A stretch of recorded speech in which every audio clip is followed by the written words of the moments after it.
Bismillahirrahmanirrahim.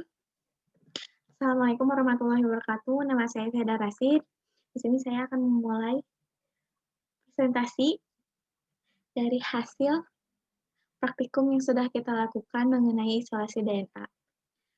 Saya Zahda Rasid dari kelompok 1 yang beranggotakan Nini Pristiani, Reza Restu Rahmawati, Santika Hermawati, Zahda Rasid, Tiara Mutiara, dan Muhammad Wisnu Burhanuddin.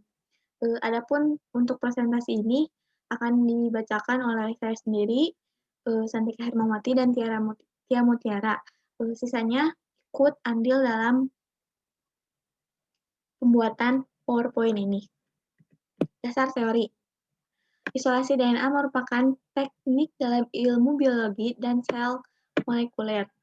Biologi sel dan molekuler merupakan bidang ilmu untuk menangani kelainan-kelainan genetik, menemukan obat-obat baru, meningkatkan produk-produk yang unggul baik hewan ataupun tumbuhan, serta membuat kemajuan dalam produksi pangan.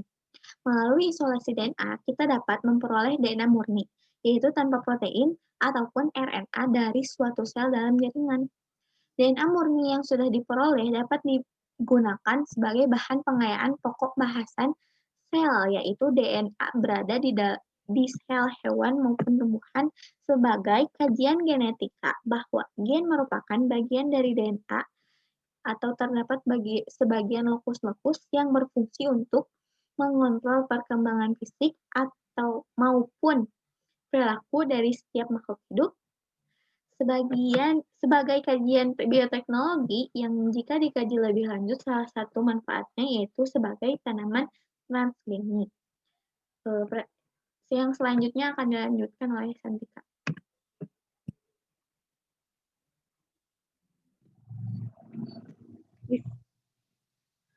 Bismillahirrahmanirrahim. Pada percobaan kali ini, saya akan menjelaskan mengenai langkah-langkah percobaan. Yang pertama adalah buah atau sayuran yang telah dijadikan sampel dipotong secukupnya dan dimasukkan ke dalam plastik yang berbeda. Langkah kedua, sampel dihancurkan menggunakan tangan dengan cara ditekan-tekan. Langkah ketiga, air sebanyak 3 sendok makan dimasukkan ke dalam setiap gelas. Langkah ketujuh, garam sebanyak 1 sendok makan dimasukkan pada setiap gelas. Langkah kelima, yaitu deterjen cair sebanyak 1 sendok makan, lalu dimasukkan ke dalam setiap gelas. Kemudian dikocok atau diaduk, namun jangan sampai mengeluarkan busa. Langkah keenam, larutan dalam gelas dimasukkan ke dalam masing-masing plastik yang berisi sampel 1 gelas untuk 1 plastik. Langkah ketujuh, satukan sampel dan larutan dengan cara ditekan-tekan menggunakan tangan, lalu didiamkan selama 1-2 menit. Langkah ke-8, sampel disaring karena yang dibutuhkan adalah airnya saja. Langkah ke-9, stopwatch disiapkan, lalu alkohol 70% dimasukkan ke dalam setiap gelas sebanyak 3 sendok makan. Waktu dihitung setelah alkohol dimasukkan. Langkah ke-10, amati setiap sampel. Jika sudah terlihat gumpalan benang berwarna putih, hentikan stopwatch dan catat waktunya. Baik, sebelumnya izin memperkenalkan diri. Nama saya Tia Mutiara dengan NIM 12070200079. Di sini saya akan memaparkan hasil dan pembahasan dari praktikum yang telah kami lakukan sebelumnya. Untuk hasil yang pertama, yaitu pisang muli.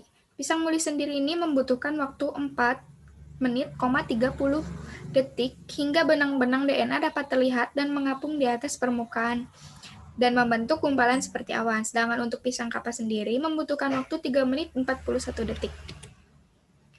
Untuk pisang nangka membutuhkan waktu 3 menit, dan untuk pisang raja sereh membutuhkan waktu 3 menit 24 detik. Untuk rambutan sendiri membutuhkan waktu 3 menit, 30 detik. Sedangkan untuk apel membutuhkan waktu 3 menit 41 detik. Nah, untuk sawi putih sendiri ini, ia membutuhkan waktu paling lama dari semua buah, yaitu 5 menit, 14 detik. Sedangkan untuk alpukat membutuhkan waktu 4 menit, 26 detik. Untuk tomat membutuhkan waktu 3,26 detik. Sedangkan yang terakhir mangga membutuhkan waktu 4 menit 41 detik. Untuk pembahasan, dalam isolasi DNA, tahapan dasarnya terdiri dari penghancuran atau lisi sel, ekstraksi DNA, dan presipitasi DNA atau disebut prakasa. Lisis atau penghancuran terjadi saat penambahan deterjen pada sampel. Penambahan deterjen digunakan untuk merusak membran sel melalui ikatan yang dibentuk zat nonpolar pada deterjen dengan protein dan lipid pada membran sel. Deterjen pada sampel pun dapat menghambat rusaknya DNA. Saat penambahan garam pada sampel terjadi pemisahan benang-benang DNA dari campuran sampel dan larutan, sehingga benang-benang DNA menjadi mudah untuk diamati. Setelah itu, pada tahap pemberian alkohol 70% terjadi presipitasi pada benang-benang DNA, sehingga molekul DNA berpindah dari permukaan larutan alkohol.